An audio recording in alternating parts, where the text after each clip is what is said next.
Le problème, c'est que vous êtes dans votre tête, vous pensez. C'est le problème universel. Et tout ça commence avec le fait de savoir quoi faire et ensuite, vous hésitez et vous vous demandez si vous êtes motivé ou pas de le faire. Dans cette vidéo, vous allez enfin découvrir une femme sur cette chaîne YouTube Argentrepreneur.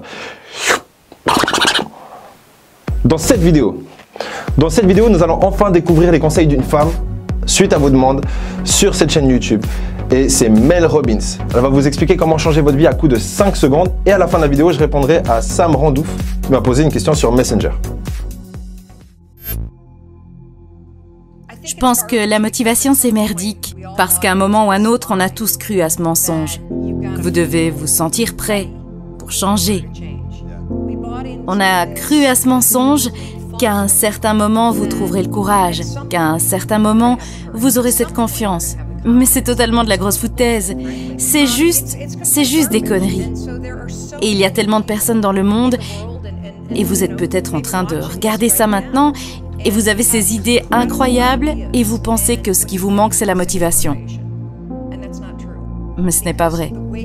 À cause de la façon dont nos cerveaux sont conçus, et les faits au sujet des êtres humains, nous n'avons pas été conçus pour faire les choses qui sont inconfortables, ou effrayantes, ou difficiles.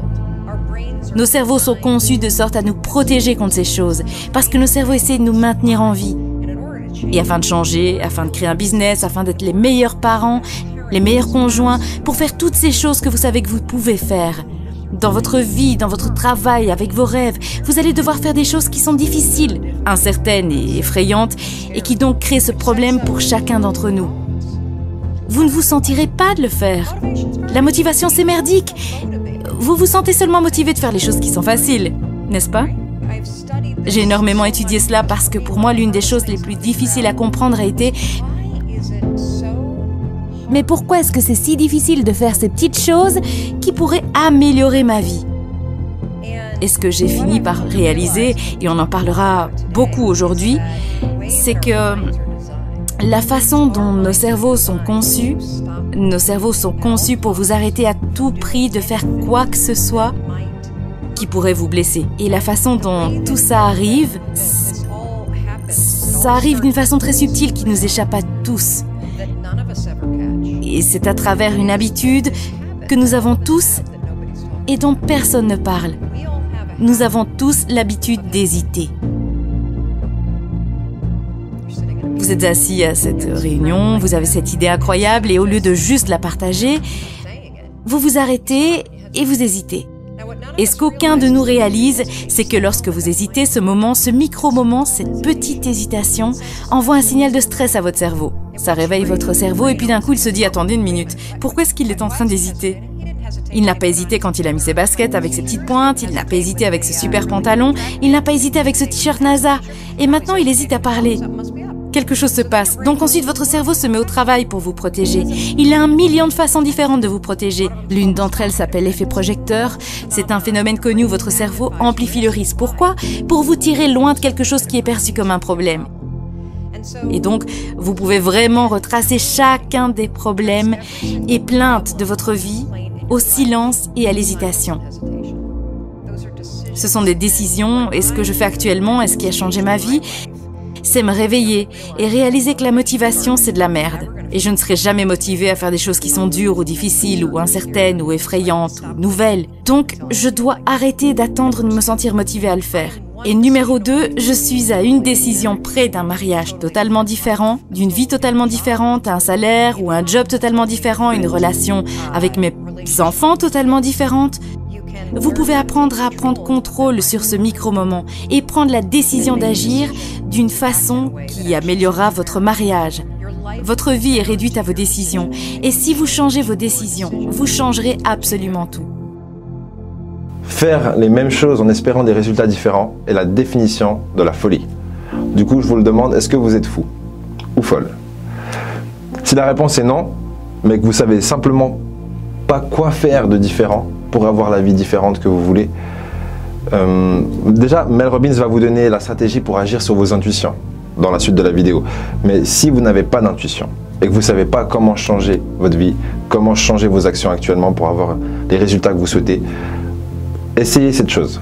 Faites l'extrême opposé, l'exact opposé de ce que vous faites actuellement. Donc, à un moment, je luttais avec moi-même. Et beaucoup de gens se retrouvent dans cette lutte. Et c'est que vous vous faites piéger dans ce que j'appelle l'écart d'action du savoir. Vous savez quoi faire, mais vous ne trouvez aucune façon de vous pousser à le faire, n'est-ce pas? Je veux dire, on est tous à une recherche près sur Google d'une liste d'instructions et si vous suivez n'importe laquelle d'entre elles, ça changera votre vie. Mais comment est-ce que vous sortez de votre tête et arrêtez de penser à ce que vous devez faire et commencez à le faire? Dans mon cas, c'était plutôt facile. Lève-toi à l'heure, fais le déjeuner des enfants, amène-les au bus, commence à chercher un job, sois plus gentil avec Chris. Ne bois pas autant. Au lieu de t'isoler, prends le téléphone et appelle un ami. Sors de chez toi et va te promener dans la forêt. Recommence à courir. Toutes ces petites choses dont j'étais capable, mais je n'arrivais pas à sortir d'ici. Je n'arrivais pas à sortir d'ici. Et si vous êtes bloqué, c'est ça le problème. Le problème, c'est que vous êtes dans votre tête. Vous pensez. C'est le problème universel. Et tout ça commence avec le fait de savoir quoi faire et ensuite, vous hésitez et vous vous demandez si vous êtes motivé ou pas de le faire. Est-ce que vous avez déjà eu une de ces nuits, probablement avant de commencer votre société, quand vous allez au lit et vous êtes là, Tom, ça y est. Demain, ce sera le nouveau moi. Demain, je vais me lever à l'heure, je vais aller à la salle de sport, je vais aller chercher un travail, je ne vais pas boire autant, ça va être incroyable. Le nouveau moi, le moi futur. Wouh, c'est parti! Ensuite, vous allez au lit et vous vous réveillez 7 heures plus tard et vous êtes...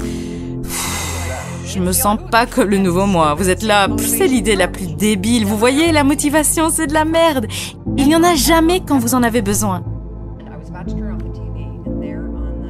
J'étais sur le point d'éteindre la télé et là, à la télé, il y avait le lancement d'une fusée. Et je me suis dit, oh mon Dieu, mais c'est ça? Je vais me lancer hors du lit, comme une fusée, comme la NASA, juste ici. Et me lancer hors de ce lit, et je vais le faire tellement rapidement que je n'aurai pas le temps d'y penser. Je vais battre mon cerveau.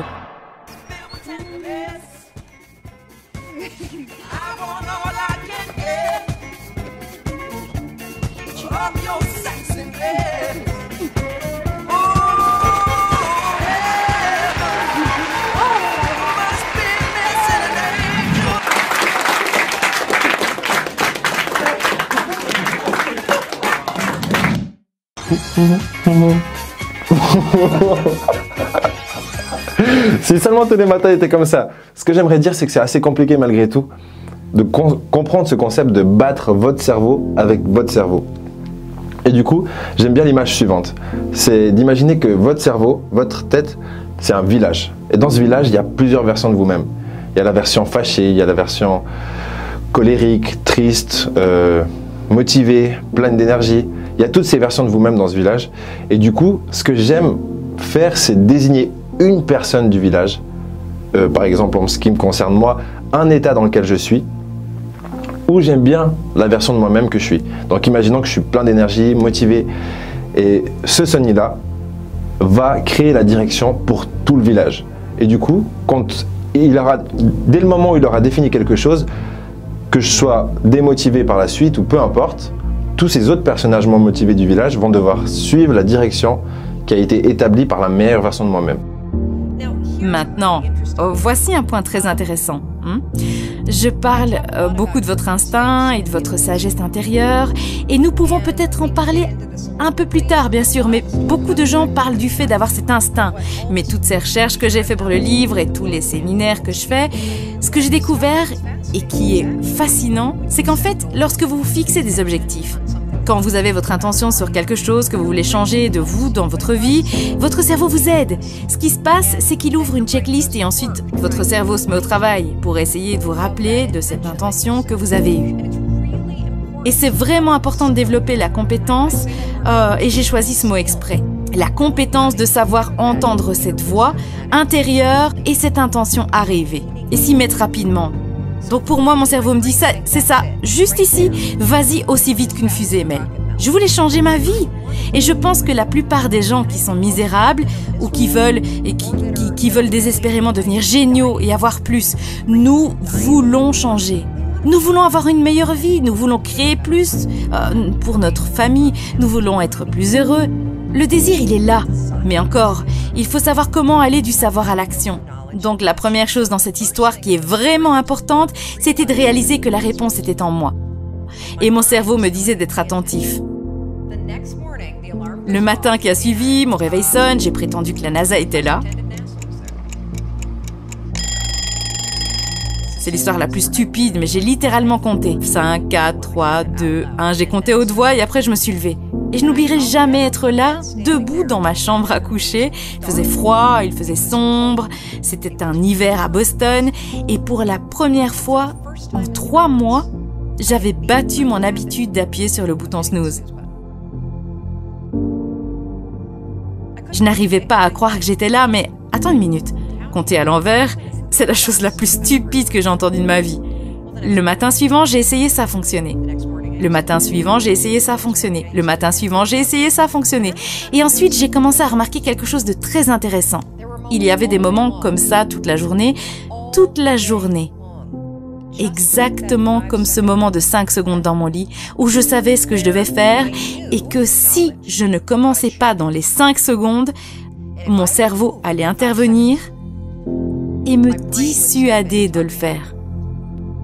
Tous les êtres humains ont une fenêtre de 5 secondes. Ça peut même être moins pour vous. Vous avez une fenêtre d'environ 5 secondes à travers laquelle vous pouvez avancer de l'idée à l'action avant que votre cerveau débarque et sabote toutes les tentatives de changement de comportement. Parce que rappelez-vous, votre cerveau est conçu pour vous empêcher de faire ces choses qui sont inconfortables ou incertaines ou effrayantes. C'est votre job d'avancer dans ces idées qui peuvent tout changer à l'action. Nous avons Internet. Nous pouvons littéralement apprendre et lancer et faire tout ce que nous voulons. N'importe quoi. Les seules choses qui vous bloquent vraiment, ce sont vos modèles de pensée limitantes.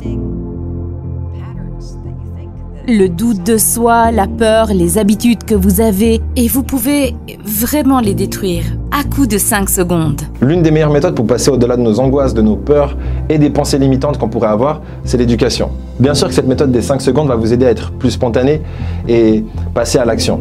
Mais quand on sait mieux, on fait mieux. Et personnellement, je me suis éduqué principalement, c'est assez incroyable de le dire d'ailleurs, mais c'est la vérité, avec audible.fr/Sony. Et du coup, vous savez qu'on est en partenariat avec Audible, donc forcément que je vais vous donner rendez-vous sur audible.fr/Sony où vous aurez accès à une recommandation de livres que je vous propose. Et vous aurez une offre d'essai totalement gratuite. C'était tout ce que j'avais à vous dire en fait. Merci à vous tous de faire partie de cette communauté Argent Entrepreneur. Je vous dis à la prochaine vidéo, mais avant ça, je vous laisse avec un extrait de notre prochain épisode. Peu importe les challenges qui seront lancés sur votre chemin, continuez d'avancer. Bonsoir Sony. Comme j'ai pu te lire à différentes reprises, un grand merci pour tes vidéos, elles sont extraordinaires. J'ai une question, comment prendre du recul sur une situation? Je suis de nature impulsive et non seulement ça me bouffe d'être comme ça, mais ça pollue mes relations. Ça fait 1 mois que j'essaie de faire un travail sur moi en mettant ce point-là comme objectif principal. Il y a des jours avec et des jours sans, mais le bilan n'est pas celui que j'attendais pour un mois d'essai. Salut Sam, c'est Sony. Déjà merci beaucoup pour ton message et je vais répondre à ta question, en tout cas essayer de répondre à ta question. Bon, déjà, je me reconnais assez dans la question. Je suis aussi un peu impulsif, ou j'étais en tout cas un peu impulsif sur les bords. Ça me fait penser à Osho. Si je me trompe pas, Osho racontait cette histoire où il y a un père qui est sur le point de mourir et il dit à son fils, juste avant de mourir, de lui faire une promesse. Et du coup, il lui dit, promets-moi qu'à chaque fois que tu seras en colère, qu'à chaque fois que quelqu'un te mettra en colère, tu lui répondras que tu vas revenir dans 24 heures pour lui donner une réponse. Et pour moi, c'est ça le secret en fait, c'est le temps. Comment être moins impulsif? Attendre 24 heures, le temps qu'il faut pour revenir sur le sujet qui pourrait te mettre en colère et donner une réponse rationnelle et pas émotionnelle.